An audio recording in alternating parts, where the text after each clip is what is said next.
energy is not only way more expensive and way more unreliable in Germany, to the point where, for example, manufacturers of car batteries for electric cars can no longer do it profitably in Germany because electricity costs are too high, but that while they've demolished the energy provision system and rendered themselves hyper-reliant on the Russians, they've also made their energy per kilowatt much dirtier, because you need backup for these hypothetically green renewables, which aren't green at all, by the way. You need backup, and that backup has to be fossil fuel, and they've shut off their nuclear plants, and so now they're turning to coal. Or many of the Europeans are now turning to wood burning to prepare for the winter, and they're deforesting.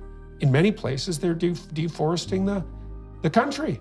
And so one of the things we got to get real straight here is that even if your goal, and even if you have the goal of a more sustainable environment, and you have your metrics in place to produce that, and even if you accept the apocalyptic version of carbon dioxide overproduction, which I don't at all, by the way, but even if you do, there's no evidence whatsoever that these counterproductive policies that are punitive in relationship to the poor have had any impact on the environment at all that hasn't been entirely negative.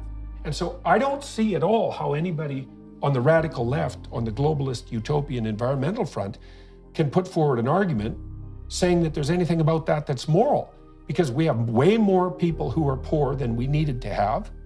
We're impoverishing people in the West and the developing world.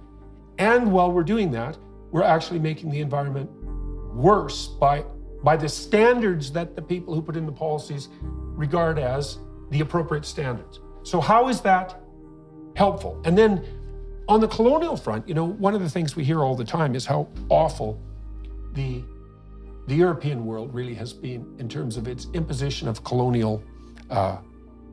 colonial empire on the rest of the world. And there's no doubt that, you know, all of us walk on blood-soaked ground, and that's part of the catastrophe of being human, I suppose.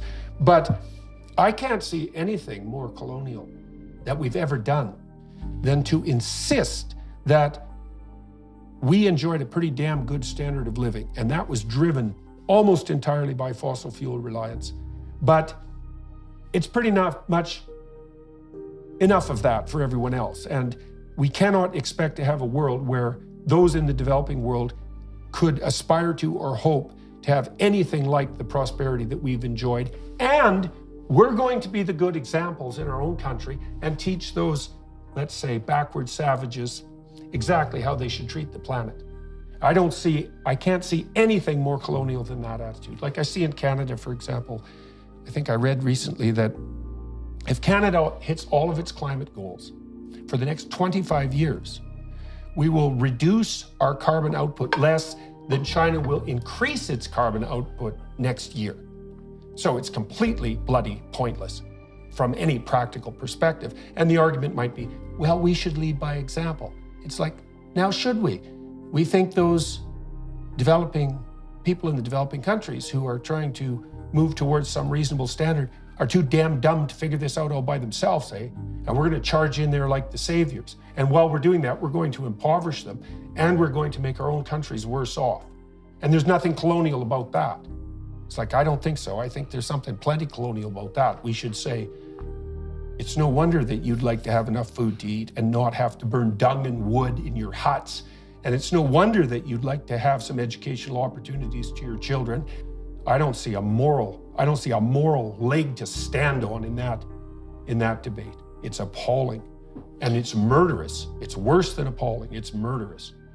The limits to growth model too has a certain type of deep pathology associated with it that needs to be brought to the surface too, because one hypothesis is, you know, the planet has a limited carrying capacity, and it's a zero-sum game, and we're Malthusian, rats, and overpopulating the place, and that what we need to do in consequence is limit growth and perhaps move towards a much less populated planet. That last one is a very frightening proposition because, as you said, life-bound ethics. Well, who gets to go?